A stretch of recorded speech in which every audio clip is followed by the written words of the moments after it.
Okay, so are you ready to get started? All right, what we're going to do right now is we're going to talk about basic shapes. Now, everybody probably learned about basic shapes when we were kids in school, but just to go over it again, we're going to talk about it a little bit. So let's start with a square. That's one of the basic shapes. I'll just draw a quick square here. Okay, nothing fancy, nothing perfect. Okay, just a square. All right. Now, the next basic shape is the cylinder. So what I like to do is I like to draw like with cylindrical objects and even another shape that we're going to do called the cone shape. I like to draw um, a vertical line like this, and then I just put a little line out here equidistant from that line that I just did.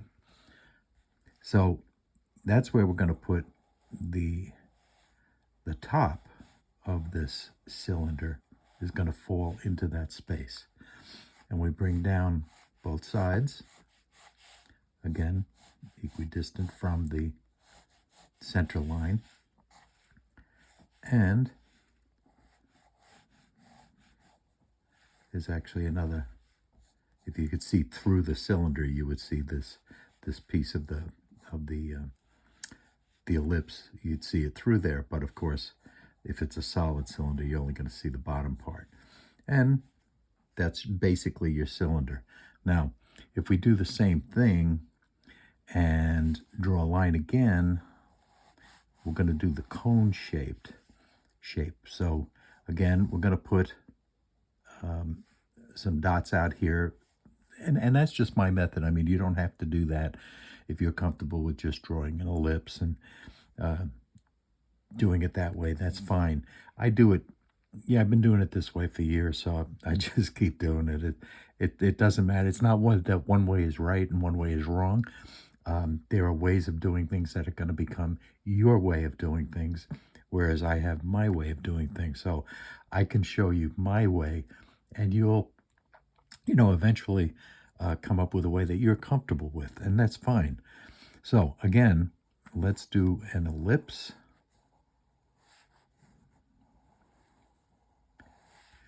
And now we're going to come down and meet at the bottom of that line. So now you've got a cone shape. Okay, so there's one more really basic shape that we have to look at, and that would be the circle.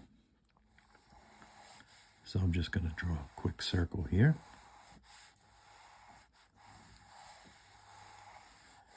Which we can turn into something else if you want.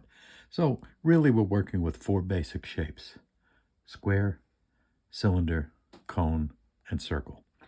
Now from there, those things can be changed to be basically the same shape but a little bit different. Like for instance, the circle, you can change it into a oval and do something with that. You can combine shapes. You can combine a circle and the cone shape and make something out of that. And we'll take a look at how to do that. So now, holding the pencil, and I'm using an HB pencil. That's the one that was similar to a number 2 yellow pencil like we used to use in school all the time. And I happen to have one right here. This is the number 2. You can see the 2 right there.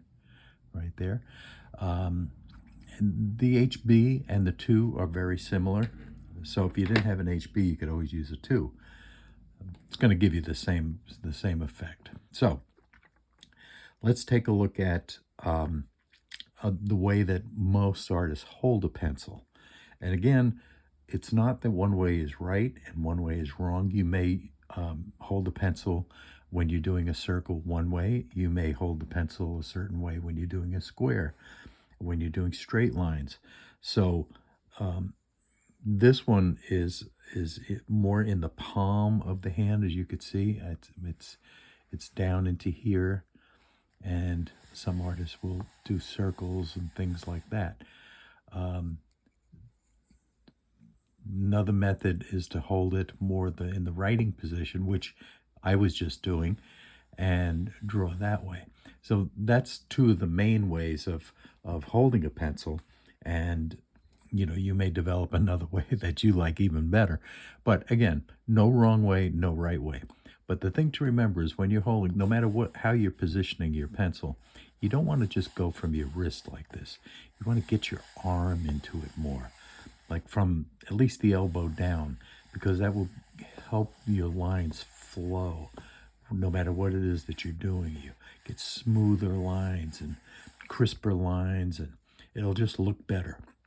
So we're going to do something right now that is going to touch on shading a little bit, but I think it's a good exercise when you're just starting out, that you get to see what the pencils can actually do as far as shading. So I'm going to put a rectangle right here.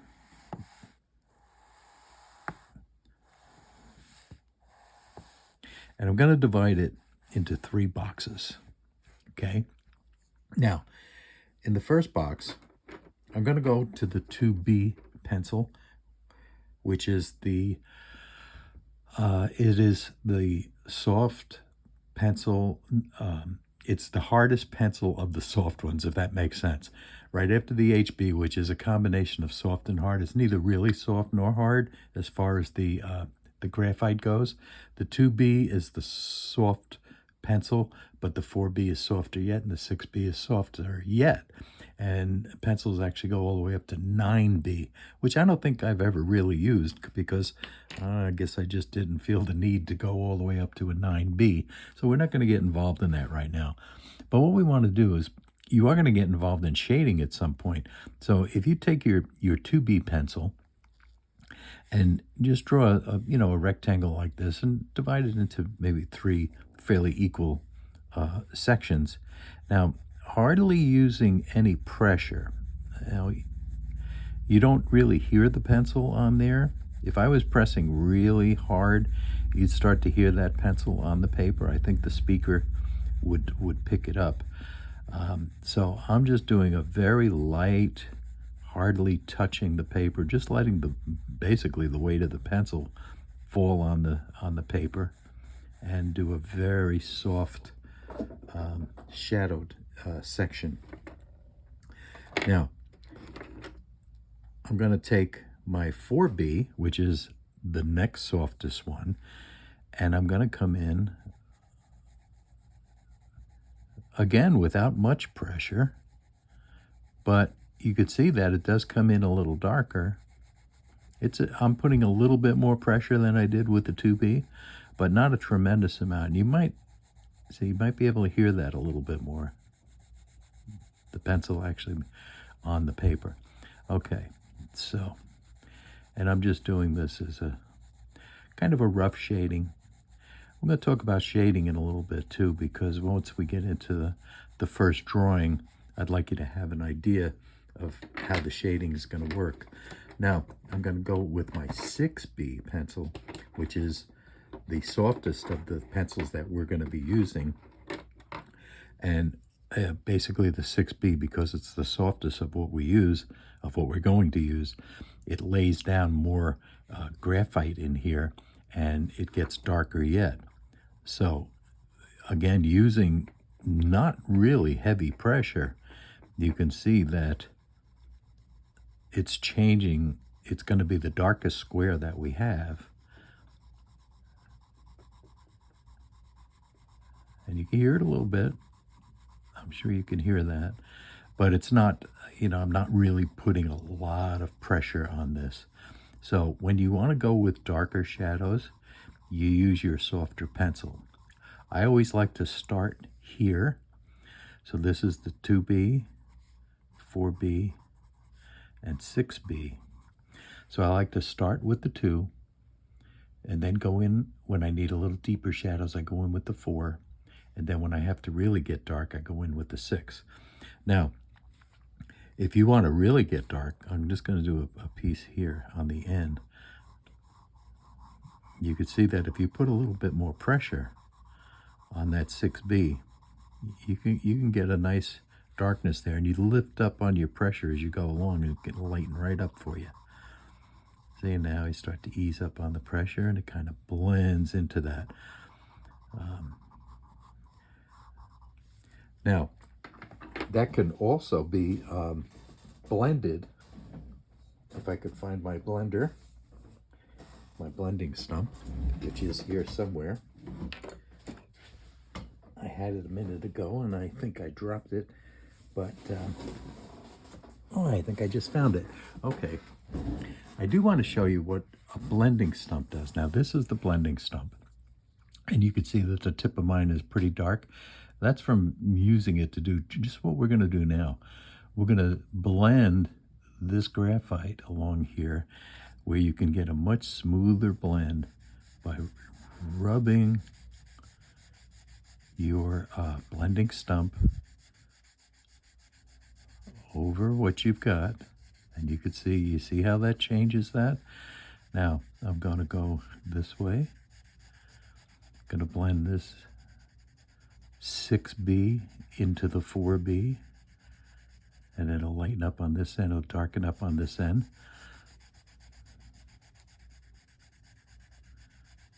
And it's a back and forth kind of movement. And it takes away those lines that we had there. You see a lot of it is kind of disappearing. This is the way I like to blend. I've always blended with the blending stump. Now, there are some artists that will use what's called cross-hatching, and we'll talk about that in a moment. And now I just want to blend this all into the 2B, which was the lightest. And you can see, using the blending stump, now I am laying down a little bit more graphite, so it gets a little darker, but not much really. So now we're just going to hit it here, let it flow into the 2B a little better. There we go. Okay. So you can see the darkest into a mid-tone into a light tone. Now, some artists, as I started saying, they use a method called cross-hatching. Now, cross-hatching gives you it's a whole different look, and some people like it, and I've used it. It's not that I haven't used it, but it's just something that I don't use all the time. So what cross-hatching is drawing a series of lines, and if you put them really close together, and then you start to move them out, you see you start with this darker area would relate to that, the middle area would relate to this, and the lighter area would relate to what's here. Now you can go the opposite way too. You can do this, and you see how that blends in now? Now you've got a shadow here, darker shadow, a little bit lighter, and very light right here. So it's just a totally different look. And again, one is not right and one is wrong. They're just different methods, so it depends on what you like. And you may use a combination of both. There may be times, let's see, I have a 2B in my hand now. I may want to crosshatch in this section here and add a little bit more graphite in there. So now you could barely see that, but you can see it. Okay. Now, let's go back to some of these shapes here. We're going to take this this square that we did, and I want to change that into a cube. So we start with our square, but a cube, you're going to see more sides to this square. Now, if you're actually able to see through it, you'd see that.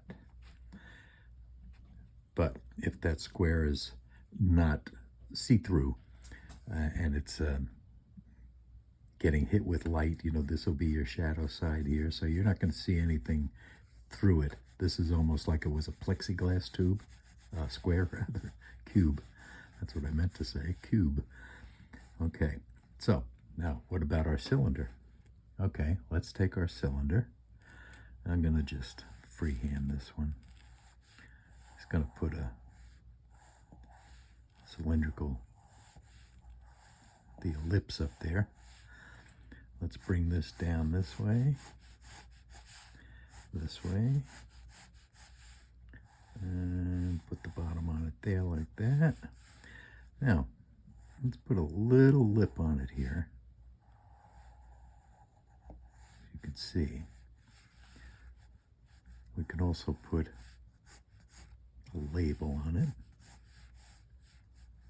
and becomes more of a can.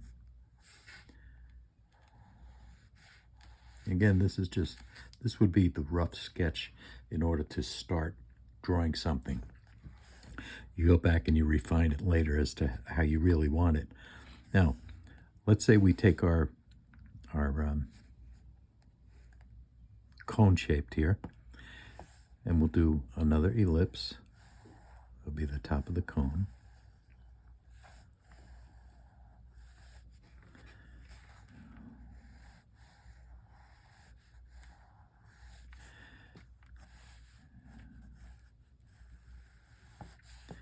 And we'll draw those sides. We're going to cut it off there, because what we're going to do, I'm going to bring another, maybe a cylindrical, almost a cylindrical piece, almost this shape here, but we're going to let it squeeze just a little bit at the bottom. And then from here, what we're going to do is we're going to take a handle. We're going to bring it out this way.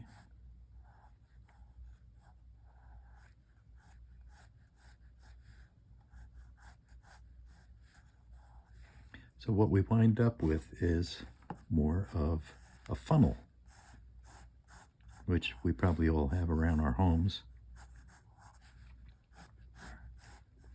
And again, you refine that, make it what you want it to be. But in the beginning, what you're doing is a rough sketch of what you want it to be. So let's say we had one more thing. We wanted to take our cone shape, and we want to combine it with another shape. Now, a lot of times shapes are, basic shapes are combined to form objects. So, and I encourage you to, as you're, looking around in your home or outside, or wherever you happen to be, look at different objects and say, if I was going to draw that, what shape would I use to draw that? Or what shapes would I use to draw that? What would I combine? So that's important to take a look at that, because that starts training your eye to see things a little differently than you might be seeing them now. I know there are a lot of folks that haven't drawn before, and so we don't always look at things and really observe things as to what they are and how they're made. People look at, maybe a tree, and it's, yeah, okay, it's a tree, big deal. Well, supposing you wanted to draw that tree, but it's a pine tree. So you can't draw it, make it look like an oak tree, because it's not going to be that pine tree that you're looking at. So you look at a pine tree and you say, what makes that a pine tree? What makes the oak an oak? What makes this particular kind of a tree what it is? What makes up that object?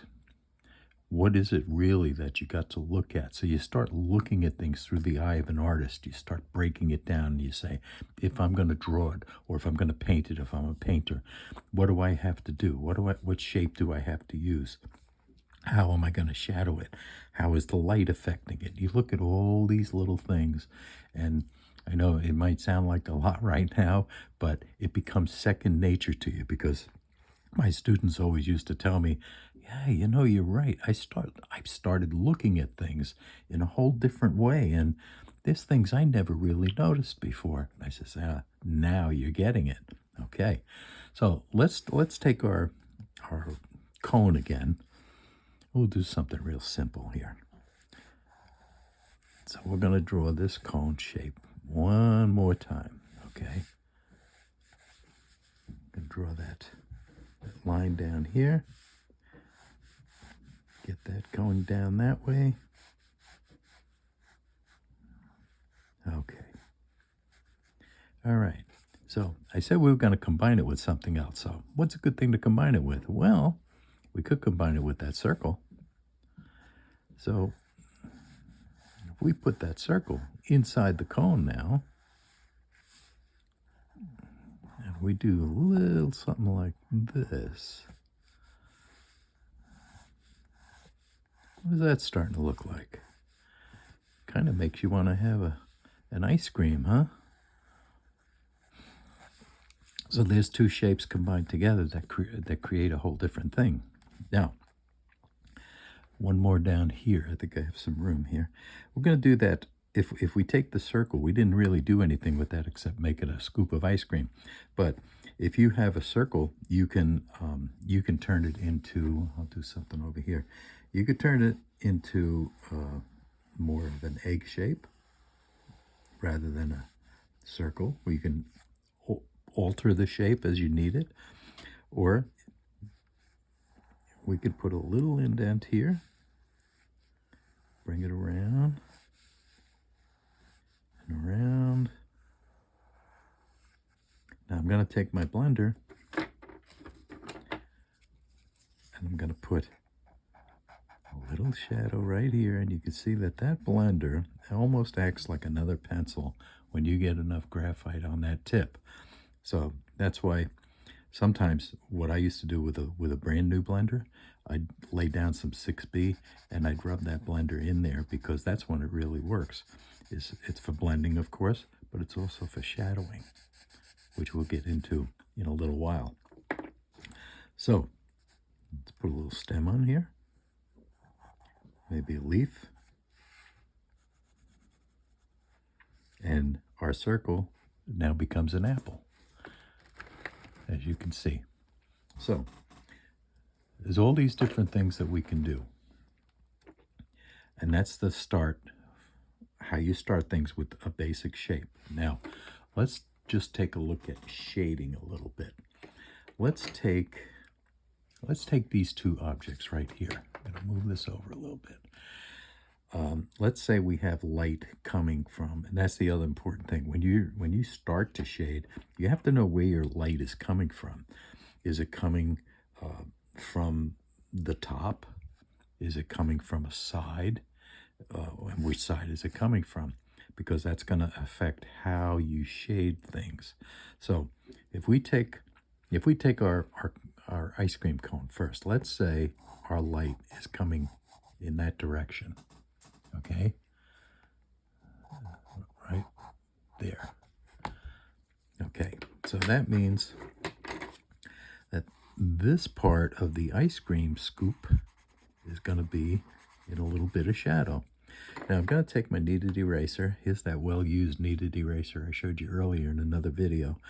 And I'm just going to take that line out of there that we used for the ellipse, because we don't need it now. And the kneaded eraser does a really nice job of taking it out and not ruining the paper, so that you can draw on it without having like marks on it that you really don't want in your drawing from paper that's been destroyed by a regular eraser. So you just we start putting a few shadows there. Now it's going to be a little darker on this side, and then of course it's going to lighten up, because here's your light source coming in from the right. So this is going to be brighter. Now, this line too, which was the top of our our cone, we have to lighten that up a bit, because we don't want it to show that much. We're going to go back in with our, let's see, we can use a 2B. Okay, 2B is fine. And we're just going to come back in and indicate that there's a little line there. And I'm going to leave the 2B here. Going to take our blender. Going to put a little shadow in here where the ice cream is slipping over the cone.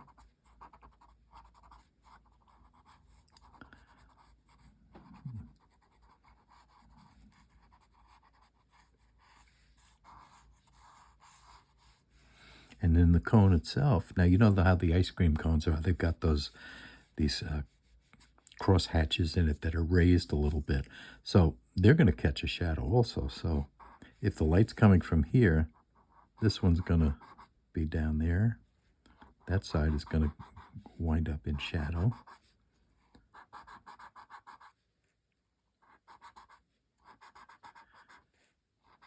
And little by little, we'll start to see this cone kind of come alive here a little bit. Now I'm doing this, fairly quickly here, just as an illustration to show you what shadowing does for something. Now I'm going to just take my 2B and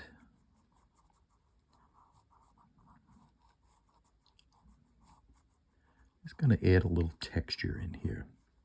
Because sometimes you take a plop of ice cream, you stick it in a cone, it's not totally smooth. Especially, this kind of ice cream. If it's a soft serve, I guess it's a little different. But this is just a regular scoop of ice cream. I'm going to take my blender again.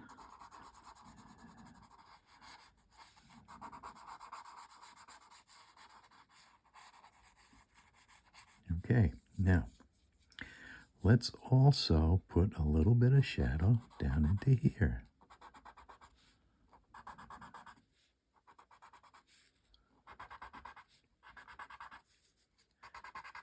Oh, see those squares in there starting to take shape now?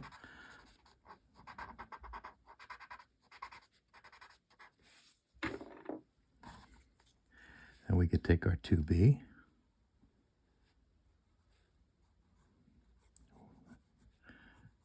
We could just add a little more depth to it. If you want to add it just a little bit more.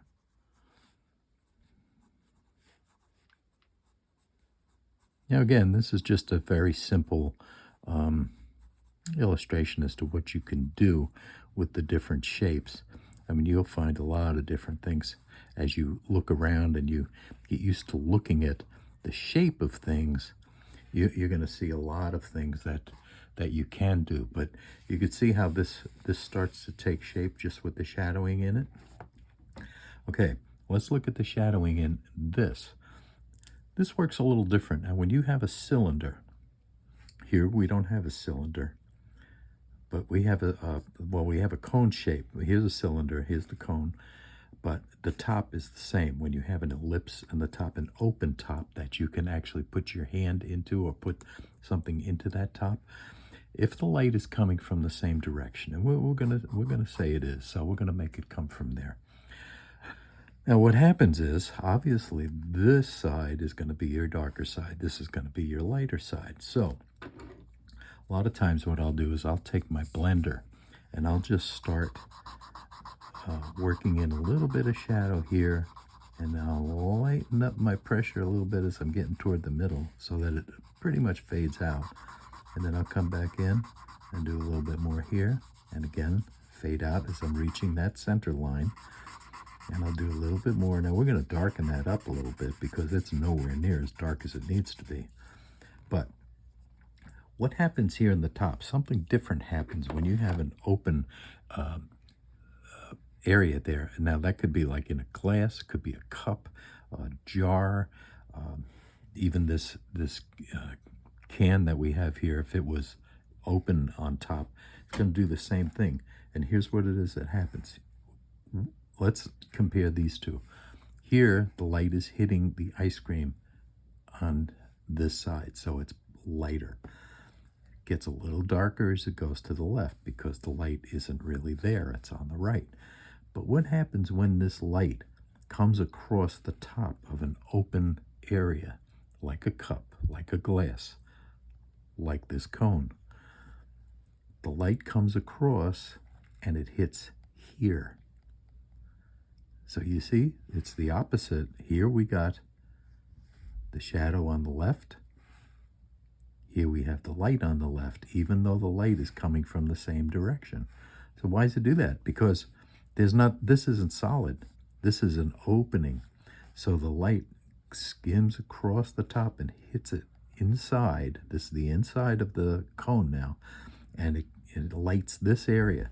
So what happens is this area now gets the shading. Well, you might think it would be the other way around, but not when it's an open object like that. So actually, you know what? I was just looking at my ice cream cone here, and this side of the cone would also be shadowed because being it's a solid object, the light's gonna hit here and the shadow's gonna be there. So coming back to our funnel, so we go in this area on this side now, and we put that shadow in, and then we come in onto the left side of the solid part of the funnel, and I'm going to go in with my 4B. I'm going to give it a much deeper shadow here. I'm going to show you some contrast. And I'm just going to, ease up on the pressure there. See how it started out pretty dark, and then easing up on the pencil to the point where it's barely touching the paper. I can get fairly light even with the 4B, but I can get darker here, which is what I want to do. And I'm going to spread this. I'm going to bring that darker area over a little bit further to the right. I think it needs a little more. So I'm going to come all the way down, doing the same thing. You could be doing that too if you want to draw along with me. Get used to drawing these shapes, using these shapes.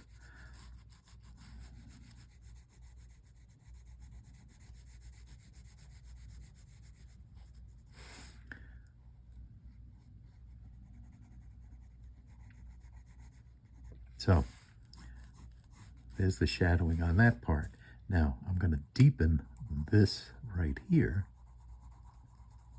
And again, I'm easing up on the pressure. This time you notice I'm giving it a little bit of a circular motion. Okay. Now, if the light's coming from the right, this handle, the top of this handle, is probably going to be lit with light. But what about in here? The light can't come through the handle and hit there, so this is going to cast a shadow this way.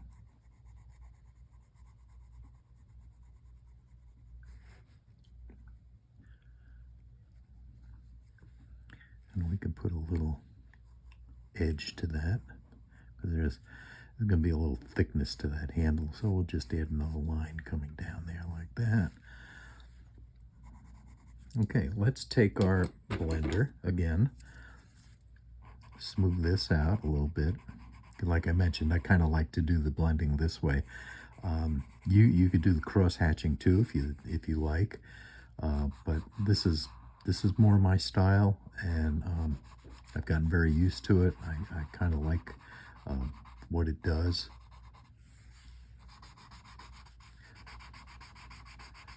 So we're just going to blend in here, just to be a little bit of a reflection, say on a shinier surface. This could be metal, it could be plastic, could be made out of anything. But that's basically it. Now notice in the top, in here, when we started talking about how that light hits on that side,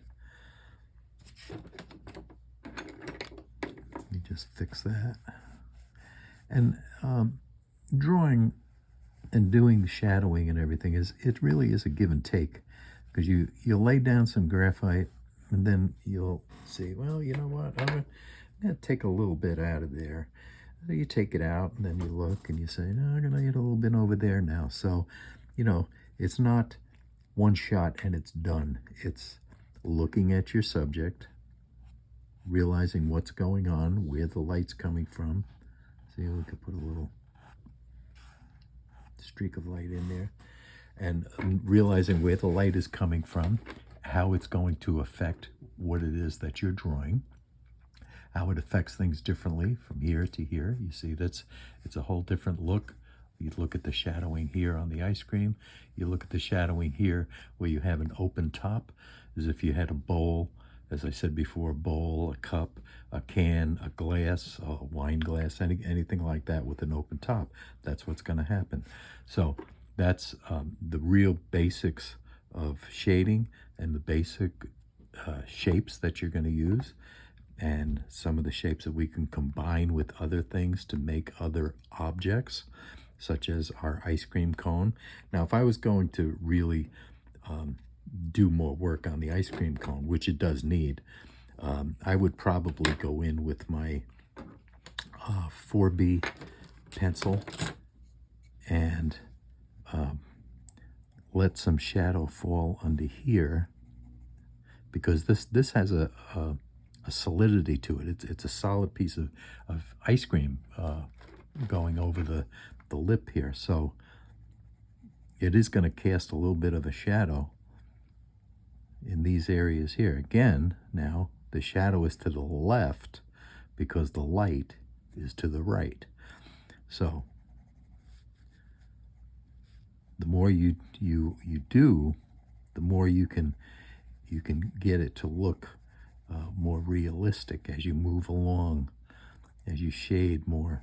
You can come into here and darken some of the shading.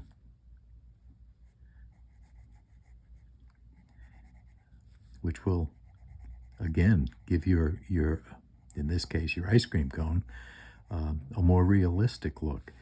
It'll be, it'll stand out more. And this is the 4B that I'm working with right now, so it's not the softest, the 6B that we have, but as you can see, it still lays down a nice shadow. And you'll learn to pick and choose the pencil that you want.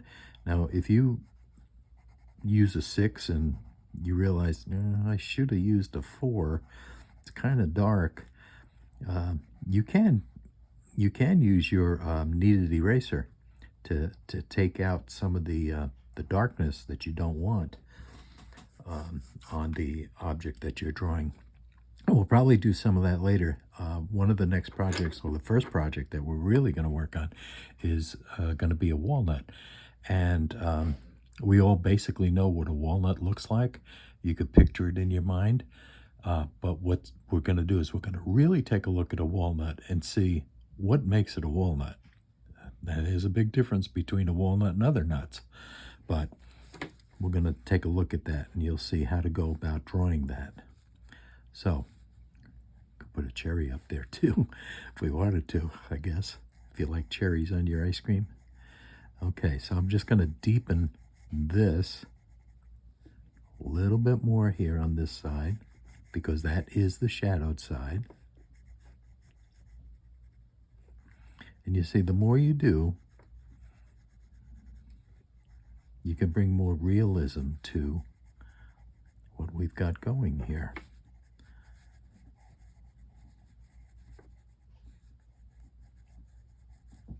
Okay, so there's our ice cream cone. There's our funnel. There's an apple. And this is, as you can see, this apple, this is really just the real basic shape. Once you start shadowing in or shading in, based on, again, where your light source is coming from, then you'll see your apple take shape too. Because an apple, if you really look at an apple, there's a lot of little spots in the skin and things that make it, go from one color to another. Sometimes an apple goes from a reddish color into a greenish area, and although we're working in black and white, you can still get that effect of the transition, and that's what we want to do. So this is our basic shapes. Okay, square, which becomes your cube. A cylinder, which can become a can. It can be a glass. It can be anything with that cylindrical shape. Cylinder. Oh, this is the cylinder. That's the cone. I keep calling that cylinder, but I keep looking at that and I'm calling it that.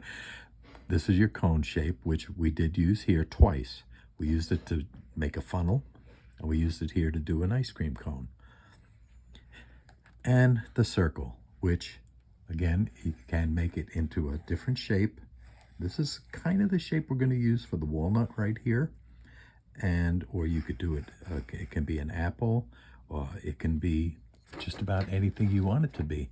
I mean, if you kept it as a circle and you wanted to turn it into more of a, let's say a baseball, you put those lines in it. Now you've got something that you can work with to turn it into a baseball once you start putting the stitching in the lines there that every baseball has, that red stitching, and then you start shading it, and again watching where your light's coming from. These are all the important points that you have to look at. First thing, look at what is the shape you're going to work with. Second thing, where's the light coming from? Then you can start. You draw your shape. You draw your basic shape. Then you start shading based on where your light is coming from, what direction the light's coming from. And then you start to see it really come alive a little bit from just, a line drawing like this, or even like the apple here, which is really basically almost a circle with a stem. And we have no shading in it really, except for that one little spot. But you can see how this changes as we put shading in there. Now, for myself, when I'm doing a drawing, I'm going to take this even a little further. If I was finishing up this drawing. Now you could hear that blender on there. Now I'm hitting it pretty hard right now. I'm putting a considerable amount of pressure. And now I'm going to blend it out so that there's a transition there.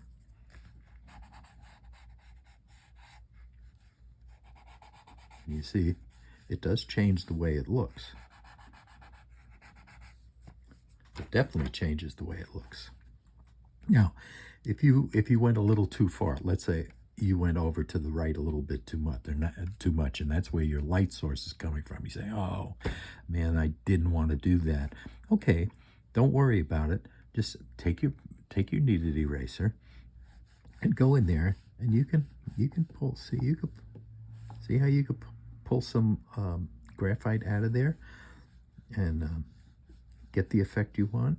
So you don't have to worry too much. There's always a way to fix something. So that's what I do when I'm starting a drawing. Very simple. Get your basic shape down. I know I've said it before, but it's worth repeating because you're just starting out. So get your basic shape down. Look at the basic shapes. Remember what they are. Pick the one that's going to give you what you need to draw the object that you're looking at. Once you get your basic shape down, look at where the light is coming from. Now, the light is very important because that's what makes it stand out on the paper. I mean, everything would be very bland if we just went here, like in this start of a baseball. I mean, it looks very flat. It's very blah, really. And yet, when you put shadow into something, you start to see it really take shape. And keep in mind that as an artist, you're really an illusionist. Think about it that way. Because you've got just a one plane paper here. It's not a 3-plane, 4-plane. It's one dimension. It's flat. But yet you could make things look like they're curved. You could make things look like they're round. And what you're doing is you are creating something that someone else's eye is going to look at and say, "Oh yeah, that's a round funnel." You could see it. It's very obvious. Well, it wasn't obvious when it started out, though, because it was just very one-dimensional. Now you, as the illusionist, you create the illusion that this thing is really round and that you could put something in there. You create that depth right in this area here. Okay, so our next step is to start our walnut. So I'm going to take a clean sheet of paper and we're going to start doing that. So I'll be back in 1 second.